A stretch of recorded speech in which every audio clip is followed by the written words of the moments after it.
Assalomu alaykum azizlar. Ushbu kunda tavallud kunini nishonlayotganlar barchalarni tabriklab va shu qatorda bugungi Shukrona kun egasi bo'lgan Abdulloh akani ayollari Dilnozaxon opa, qizlari Xursanoy, Zilola, o'g'illari Abduhalil va Umar tabrik yo'lladilar. Tavallud kun muborak bo'lsin Abdulloh aka.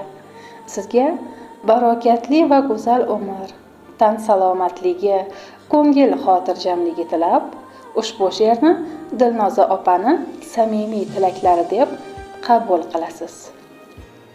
Baxtimdan lol qolsin hatto hurlar ham. Ikki dunyo seving, o'ksitmang ko'nglim. Tahsin aytsin toki farishtalar ham, meni jannatlarga yetaklang begim. Namozim bo'lmasin dunyo deb qazo. O'rgating Qur'onni qabrim nurlansin. Toki jahannamda olmayin jazo, meni jannatlarga yetaklang begim.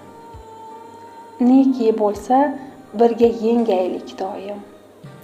Tik qotmasin hech egilsin jismim. Sajdada turaylik oxiratda ham, meni jahannamdan asrang sultonim.